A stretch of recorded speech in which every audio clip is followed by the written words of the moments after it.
Hello, everyone, and thank you, everyone, for coming. As you know, earlier this year, we started a project to overhaul the way the Odyssey vocabularies are maintained by the vocab team, including full transparency. A couple of months ago, we told you everything about it. Today, we want to give you an update after improving a number of these changes and issuing our first release in a new system. We have 3 chapters in our presentation. First of all, we'll recall the plan around the improvement activities and a new approach to OHDSI Standardized Vocabularies. Then you'll have a look at what is done and delivered so far. Overall, the plan worked out fine, and the release is imminent. But there are also some issues we want to present and also solicit your help. There will be 2 presenters. I will start myself, and somewhere in the middle, I will hand it over to Ostropolets, while Christian will conclude the presentation. After that, we reserve some time for the Q&A session, so you will have an opportunity to ask the questions. Okay, let's start from the first topic.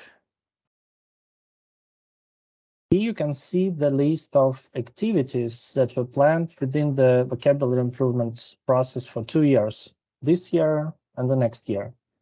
Let's first look at the completion status high level. Green color indicates those that were started and done or almost done by now. Orange activities are planned to start it, but haven't got a substantial progress till now. So by now we have delivered such things as the landscape assessment, new stable roadmap and release schedule, and the guidelines for the community contribution process. We're still working on the quality system, common development infrastructure, and code improvements of the automated scripts, and of course, documentation. You all well know these faces, but let me name these people. George Kripsak, Patrick Ryan, Peter Angebek, Professor Park, Mui, and Christian. From the very beginning of the year, these people took a very important role in taking the responsibility on the decision-making process around the vocabularies, and of course, prioritization. It was a real challenge to go through the huge numbers of tasks we have on the vocabulary plate and prioritize them. It greatly helped in planning the roadmap and further activities and changed the way we deal with the vocabularies in the Odyssey community. The first task we tackled was the landscape assessment, which was recognized as the biggest survey the Odyssey community ever had. The results of the assessment help understood real users' needs in order to act accordingly and adequately consider all the voices from the community. As a result of it, we rebalanced our focus on a smaller set of vocabularies that had the biggest value to most of the users. And also we created a pathway for community contribution for those who need others and have others' needs. Being informed by the result of the landscape assessment and supported by the committee, the first roadmap and release schedule has been introduced. Everything was transparently communicated to the users and published on the GitHub, where everyone can find more details. Probably remember this slide, which looked quite scary when it was claimed that the red ones vocabularies are not anymore on the maintenance. Now, only a couple of months after, it doesn't look so scary, right? We sent a clear message to the users. If your vocabulary is in the red zone, there is no point to wait. Find friends, build alliances, and push it forward.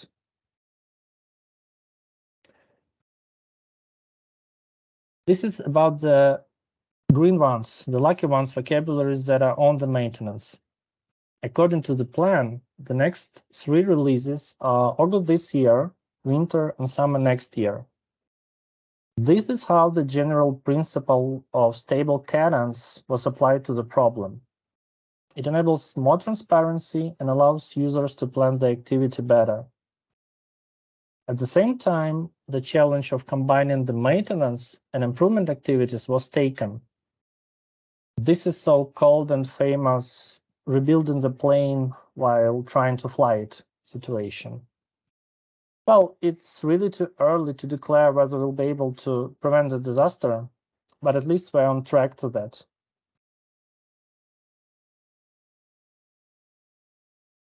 Now you'll see what have you got so far as a result of the plan we just ran through. First part of the community contribution process, a couple of months back, we rolled out two principal use cases, which are addition of the new content and modification of existing content. They support 7 minor use cases, which were enabled through the pipeline you can see on this slide. The contribution starts from the GitHub issue, where users fill in and submit the simple forms using the templates provided and the guidelines provided to them.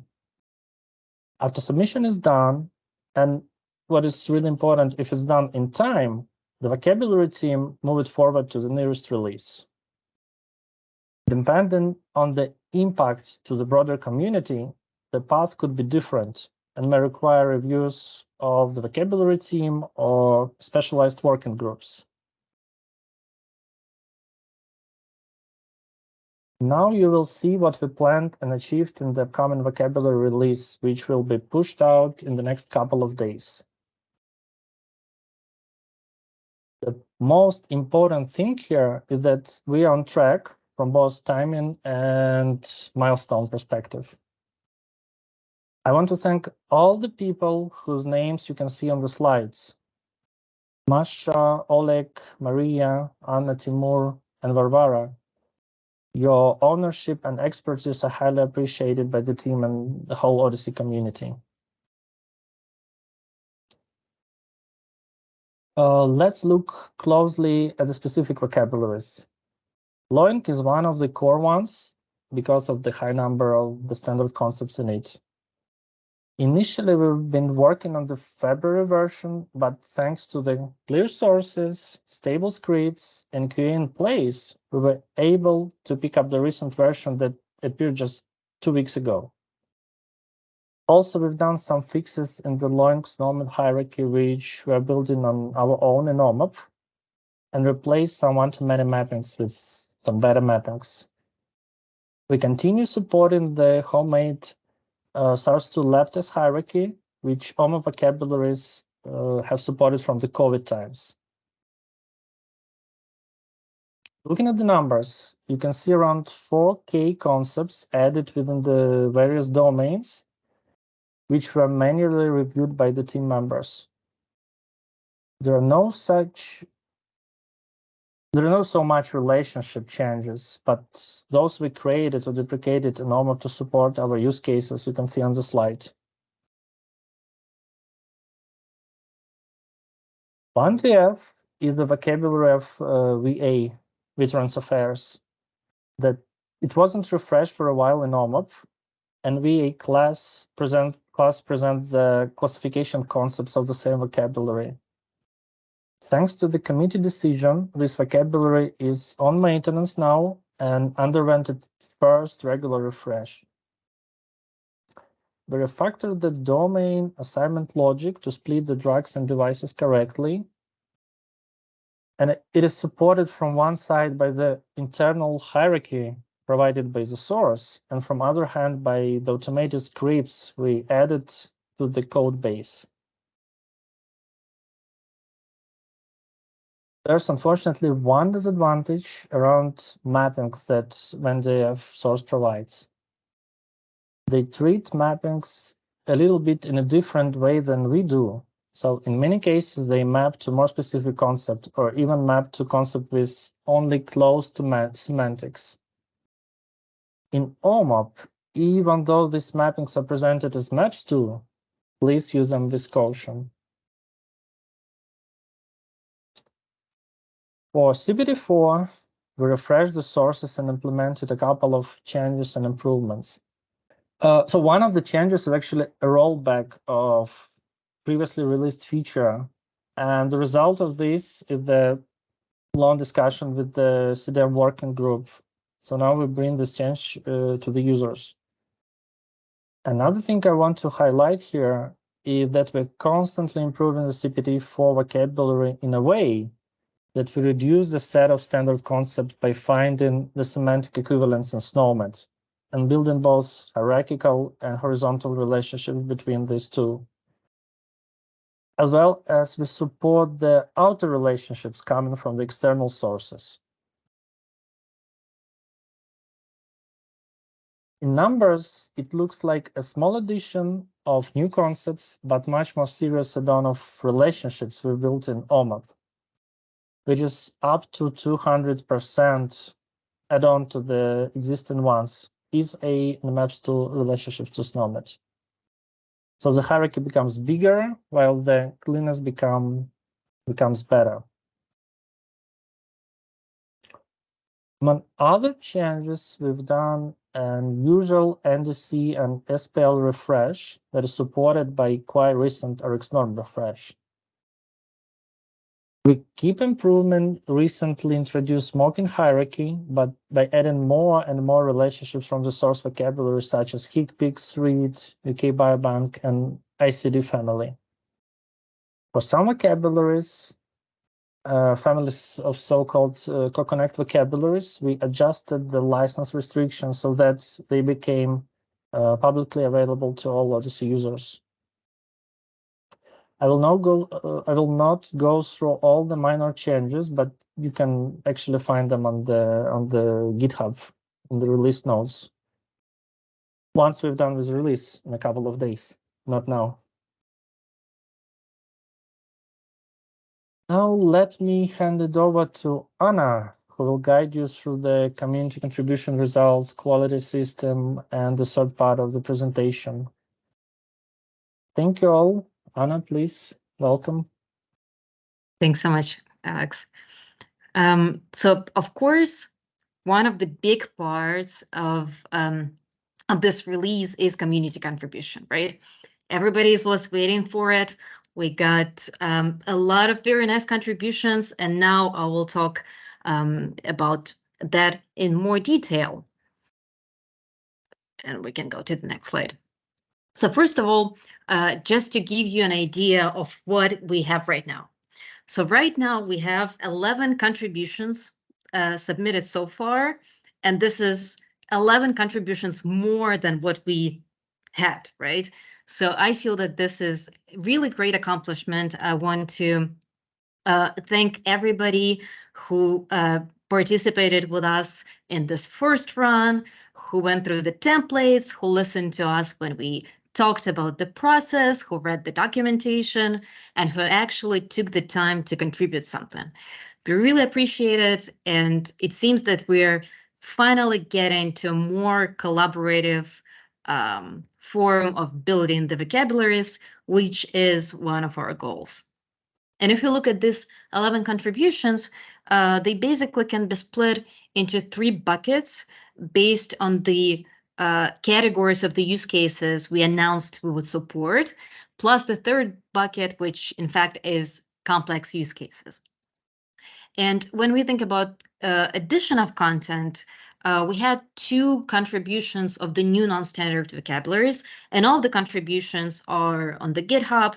In case you want to look at them to get an inspiration for yourself, you can always go there, check out the templates, check out what people filled.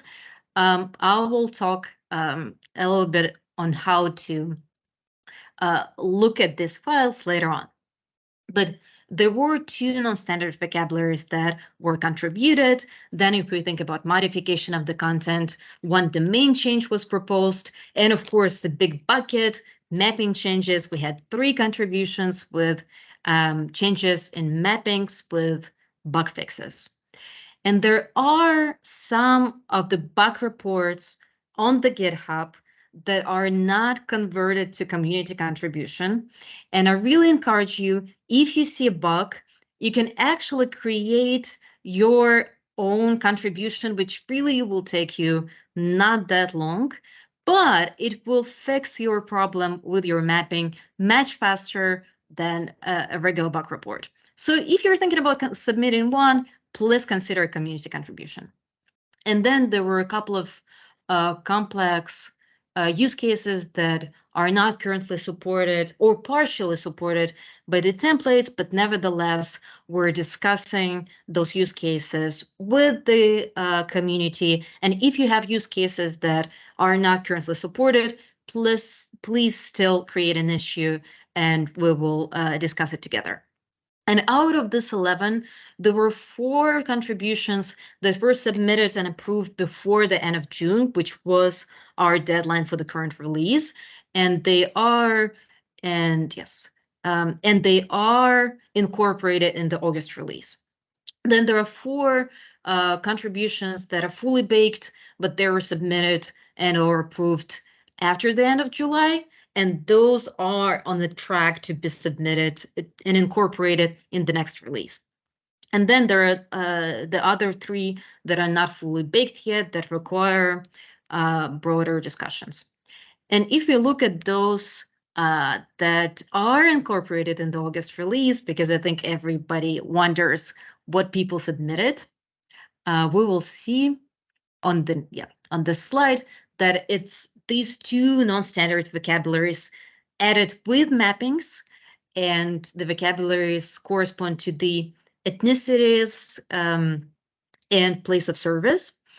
We also incorporated one modification of the mappings from ICD to SNOMED, really embarrassing bug, so it's nice that we get to fix it in August release.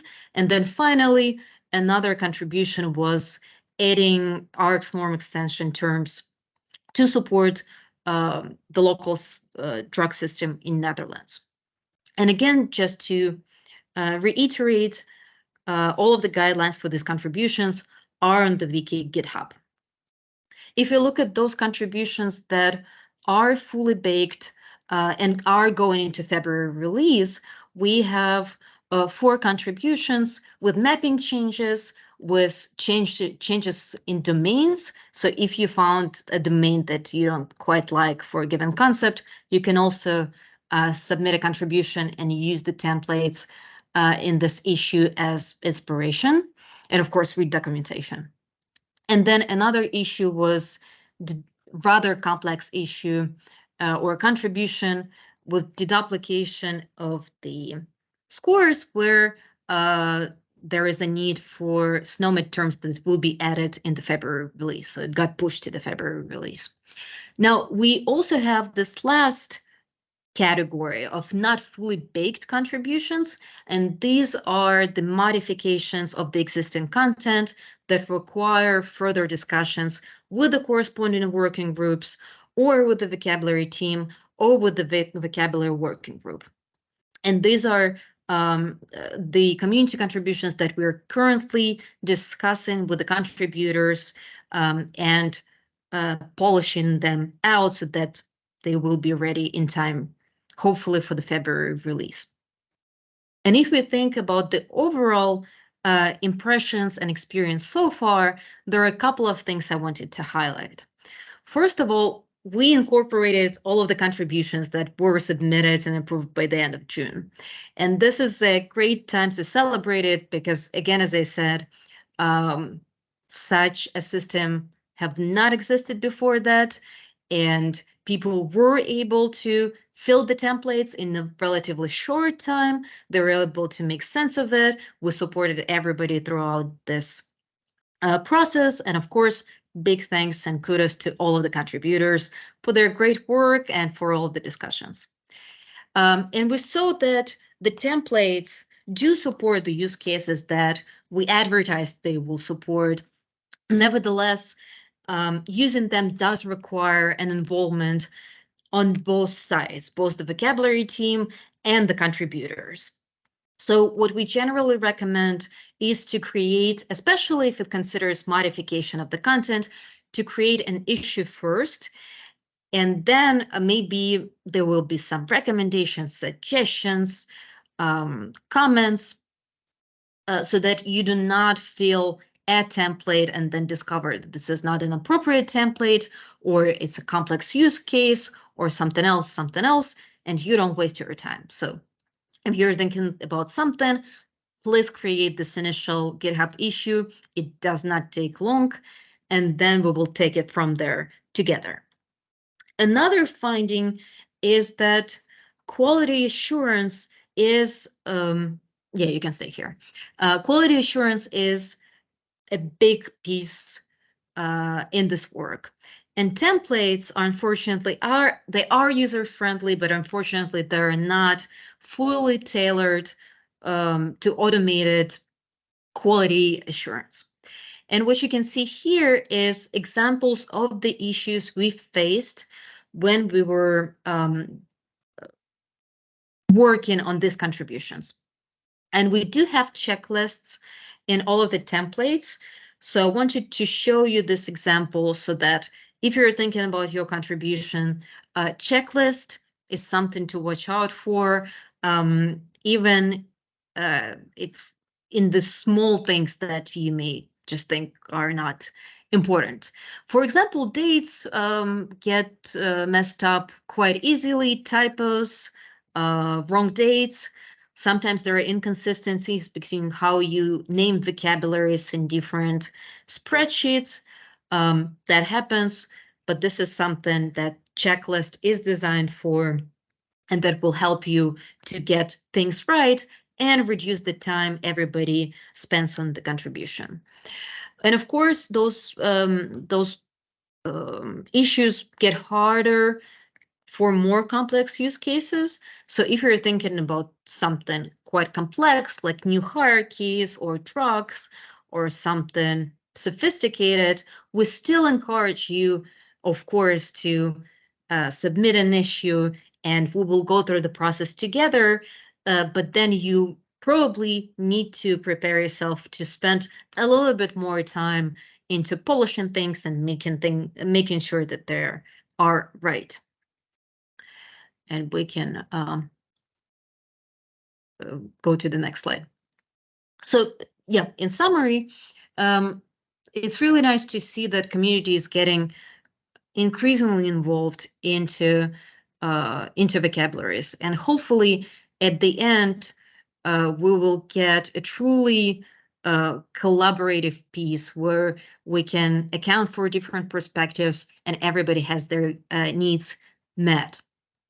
And the current approach does support the use cases, but it does require time as well, especially when trying to deal with the quality control problems. So the further steps naturally come out of this experience. We definitely need to spend more time on education, talking about contribution more, talking about how to fill templates more, showing examples, doing more vocabulary work in group calls, and so on and so forth. And another area of improvement is to build approaches and tools that would automatically support users in making the right content, right? So we want to move potentially from the templates to more informatics approaches. And one of the key elements in such a future approach would be, of course, quality assurance, as I said. And on the next slide, we will talk a little bit about what we've accomplished so far with QA/QC and what is next. One of the elements of the vocabulary improvement initiative was to make the quality checks transparent to the community. So what we've done is we summarized everything that we're doing right now, including constraints, including scripts that enforce conformance, logic checks, semantic checks, everything that we have in one document. And you can see this document on Wiki GitHub, which again is the place for everything related to vocabularies. If you want to find any piece of documentation, we're moving all of the documentation there. And now the current description of the current QA system is also there. And it has the link to the scripts themselves if you want to check out the scripts. Now, where we want to get is a slightly different story.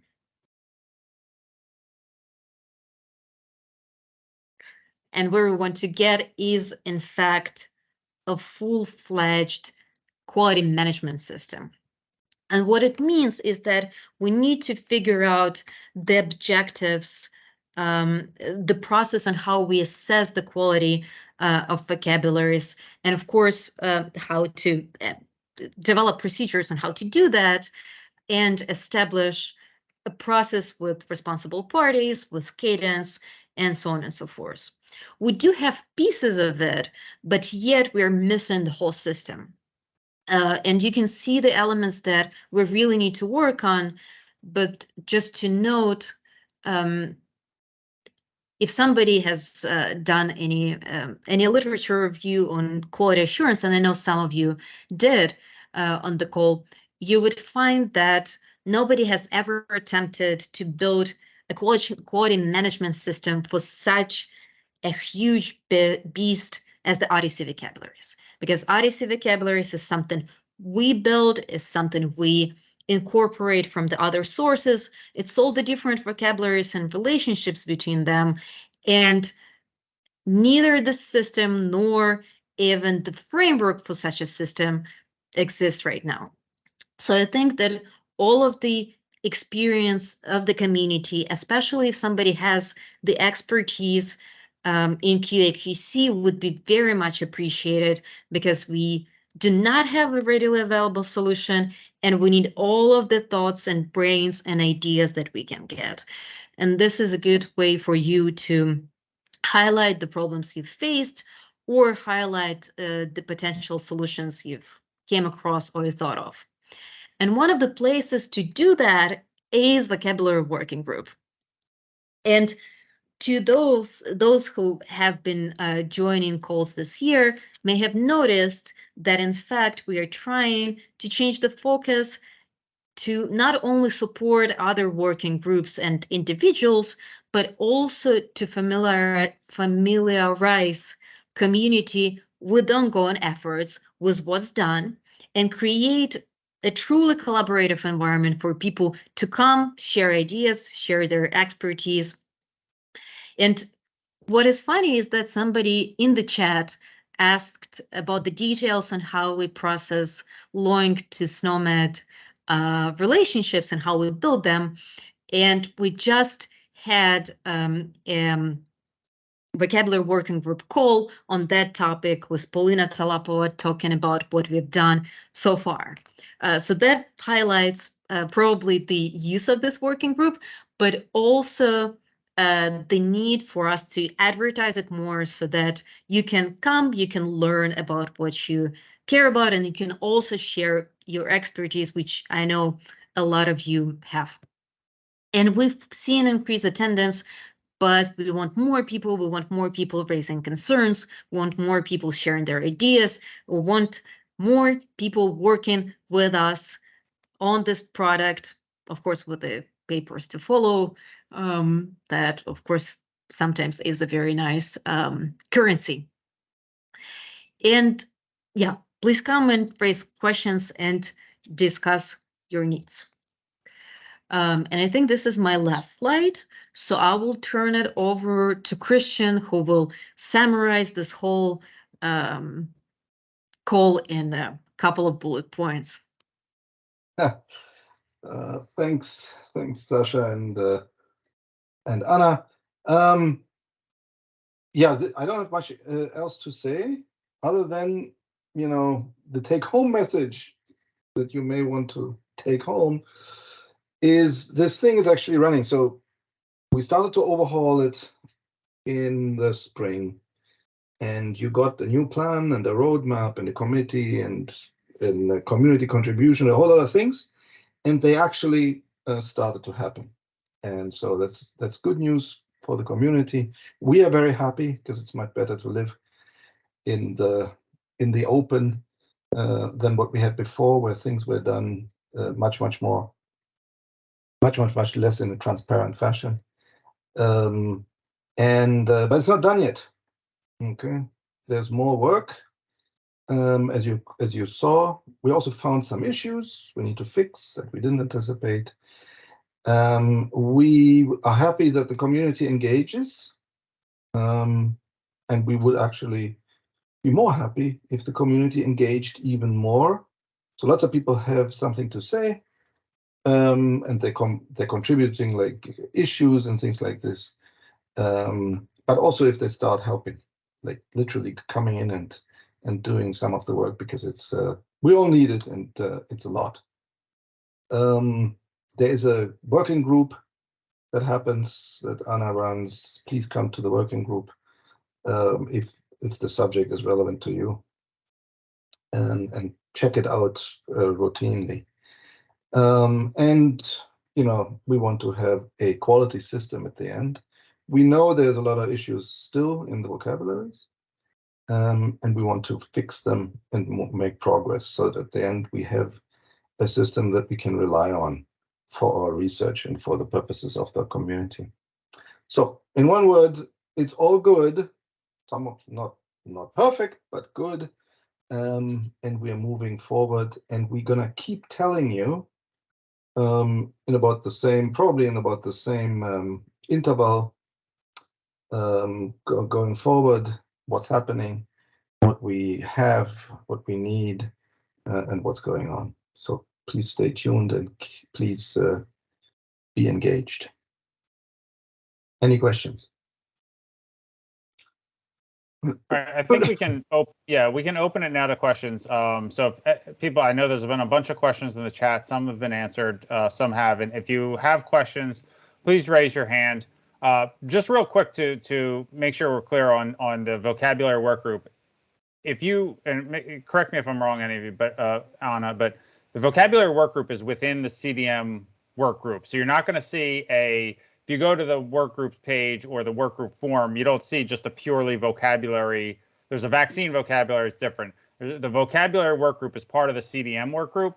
So you can join the CDM work group, and the invitations to the, I think, bi-weekly vocabulary meetings are part of that. So just to kind of erase any confusion there. All right, any questions that anybody has? I know we're getting them in the chat as well. So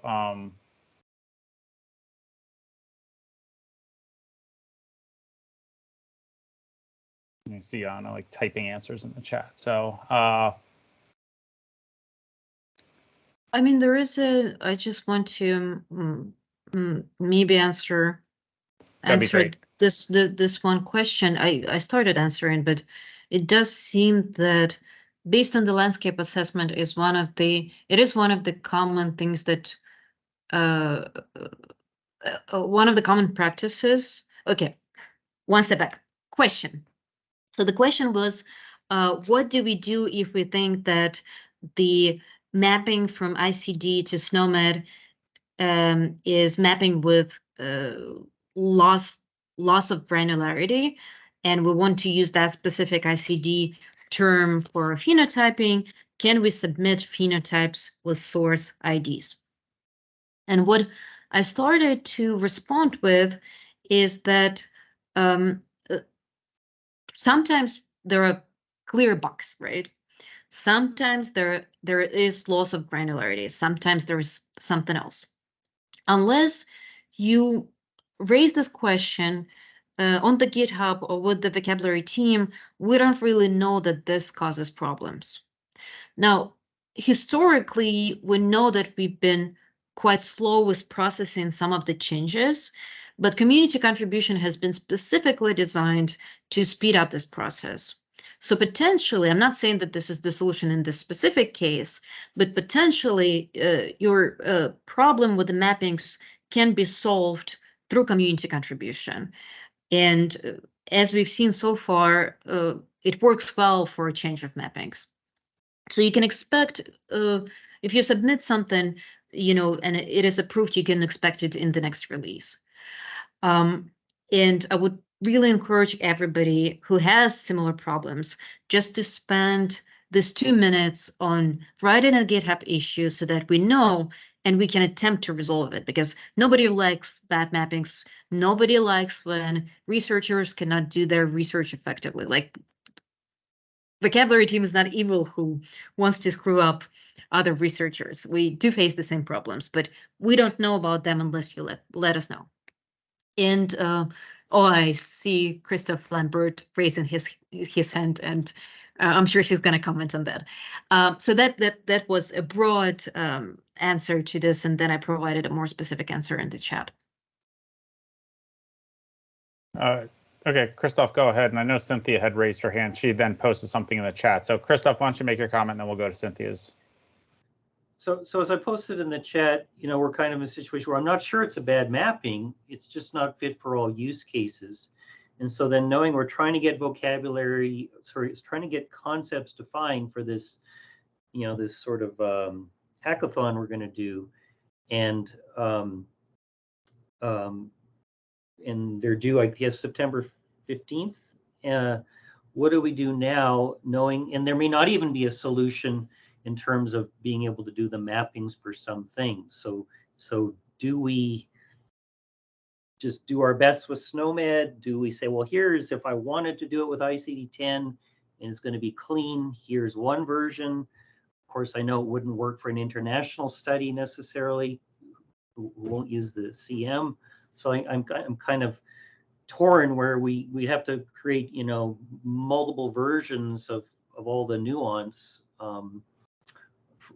For trying to, in this case, we're trying to work with self-harm if people are looking in the chat.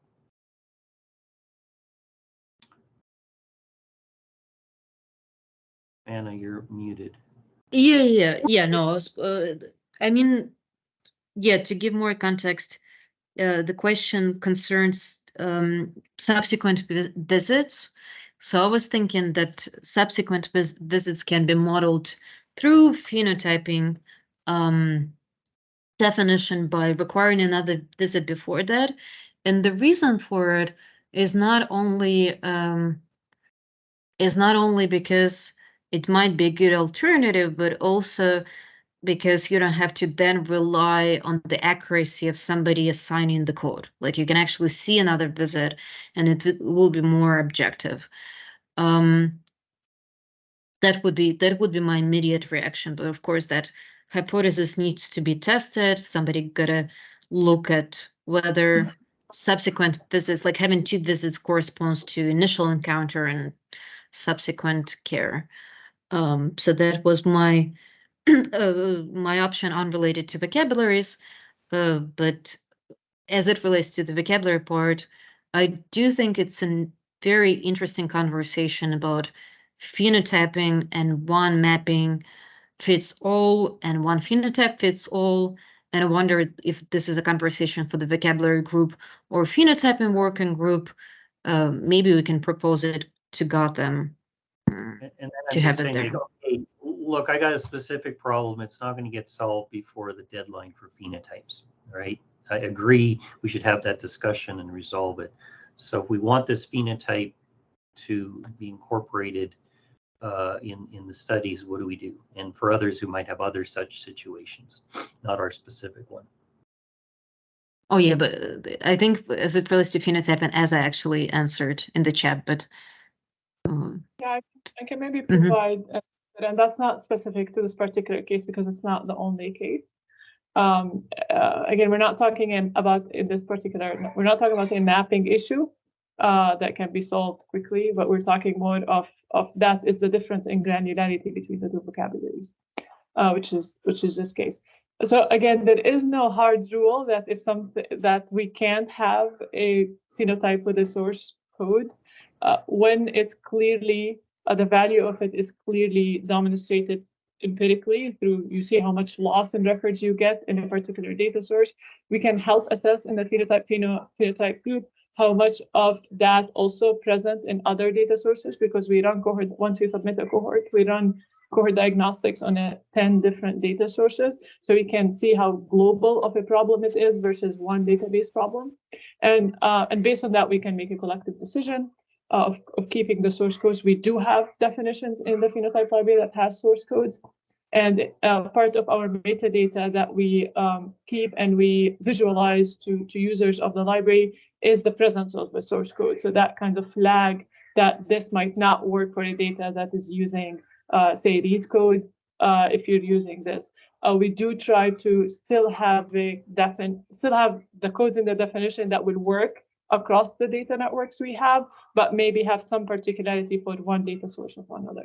So it's not a unicorn. We have this problem, and we try to do it by proper documentation, by proper assessment. Thanks, that's very helpful. Andy.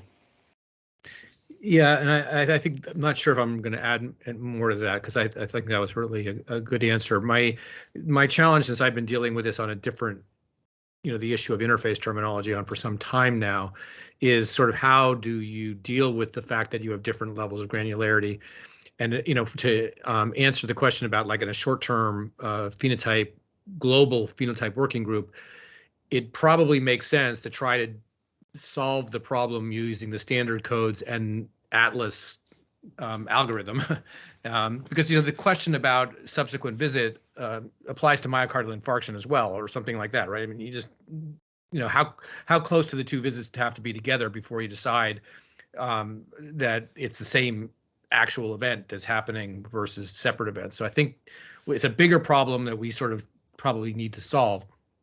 But I think in terms of it's the relationship between those source codes and the standard codes, the fallback position, which is, is the loss of that extra granularity so substantial within a data source? If we translate up to SNOMED, a broader SNOMED code, does that really invalidate the study?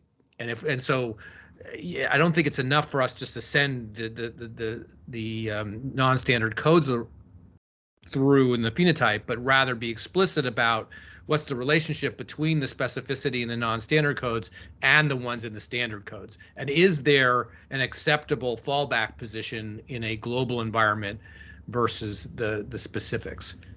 So trying to make that actual encounter around the phenotype as effective and as efficient as possible, you need to do that advanced work before, not just dump in a phenotype with a bunch of custom codes in it.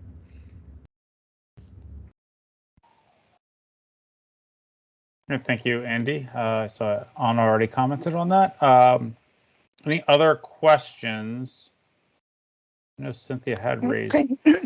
Craig, could I ask my question, which was the Yes. what is the best way to update code that was built on an earlier version of the vocabulary?